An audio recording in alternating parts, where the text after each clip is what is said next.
Myself Lokesh Sharma, nursing tutor in Mahatma Gandhi Nursing College. Today's my topic is hospital acquired infection. Hospital acquired infection या hospital care associated infection or other known as the nosocomial infection. What is the nosocomial infection? Hospital care associated infection, hospital acquired infection. This is hospital care infection, hospital infection, hospital associated infection, nosocomial infection is infection developing in patient after admission to the hospital, which was neither present nor in the incubation period at the time of the hospitalization. What is the incubation period? Incubation period are the present of the antigen and without showing any sign and symptoms, they are disease one person to another person transferred. This period of the incubation period showing of the any type of symptoms. Incubation period at the time of the hospitalization, such infection may become evident during stay in the hospital or sometimes after the discharge of the patient. Their hospital acquired infection is 48 to 72 hours after the hospitalization of the patient. Sources of infection, sources of hospital acquired infection. First are the exogenous sources. What are the exogenous? Exogenous means are the outside of the body, they are exogenous sources. Hospital infection is mostly exogenous from another patient or member of the staff or from the environment in the hospital.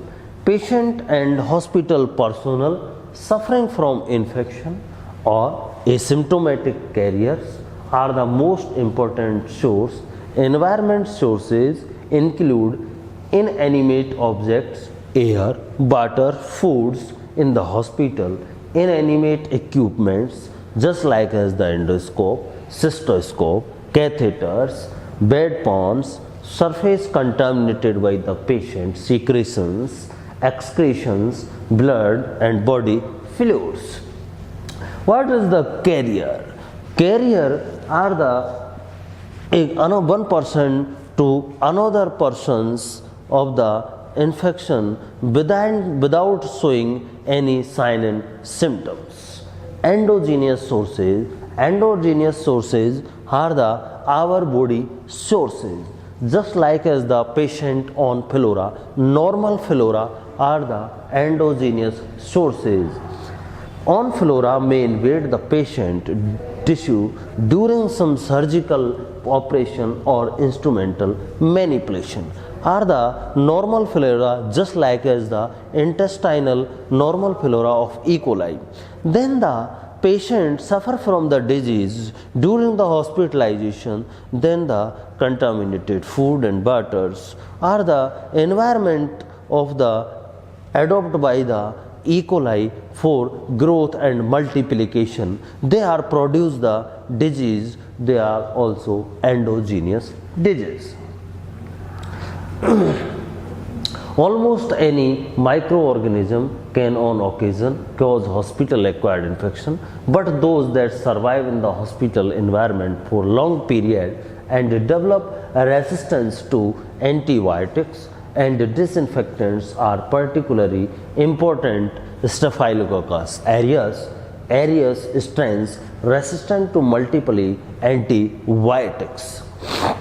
In recent decades, E. coli, Klebsiella, Enterovector and Proteus have become the most important hospital pathogens, particularly because of the dissemination among them of the R factor conferring multiple drug resistance. Pseudomonas aeruginosa and other Pseudomonas species have always been important hospital pathogens. Become because of their intrinsic resistance to the most antibiotics and ability to survive and even multiply in disinfection solutions. HIV and hepatitis B and C virus are transmitted by the contaminated blood products. Screening of blood donors has reduced the risk of the large extent. However, HIV escape detection during window period. Next, mode of transmission. There are 4 routes of mode of transmission. First, contact. It is the principal route of the transmission of nosocomial pathogen. First are the hands. Hands or clothing. The hospital staff are important vehicle of the spread of infection. There is the adequate scope of transmission of microorganism from one person to another by the contact of hands and clothing of attendants. Staphylococcus aureus and Streptococcus pyogenes, 2 important pathogens spread by the hand contact. Second, inanimate objects like as the instrument, endoscope, cystoscope, bronchoscope. It is properly, if not properly disinfectant, may transmit pathogen organism just like as the Pseudomonas aeruginosa. Second, airborne. Airborne, first is droplets. Droplets of respiratory infection is transmitted by the inhalation. Second, dust from bedding, floor exudated, dispersed from a wound dressing and from skin by natural shedding of skin scales. Just measles, Staphylococcus species may contribute in spread of infection. Example, Pseudomonas aeruginosa, Staphylococcus aureus. Third, aerosols. Aerosols produced by nebulizer, humidifiers and air conducting apparats transmit certain pathogens to the respiratory tract. Third, oral route. Hospital food and contaminated, and hospital food may contains antibiotic resistance bacteria just like antibiotic resistant bacteria Pseudomonas aeruginosa, E. coli, Klebsiella and other things, which may colonize the intestine and later cause infection susceptible patient.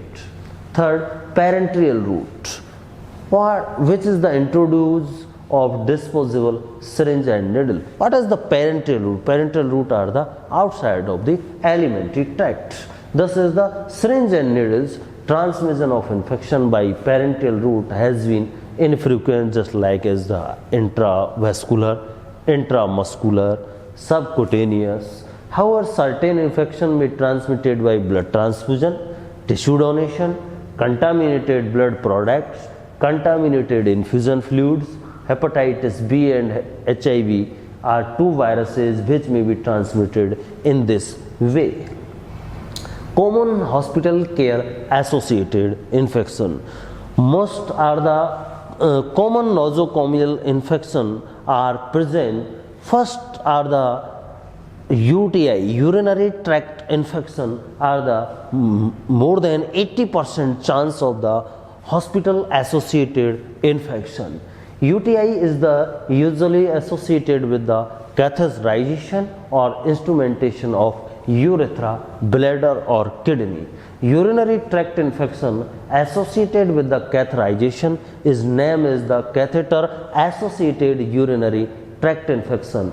Infection can be prevented by strict aseptic techniques and during the catheterization. Respiratory tract infection, aspiration in unconscious patient, pulmonary ventilation may lead to nosocomial pneumonia. It is called as ventilator associated pneumonia. Thank you.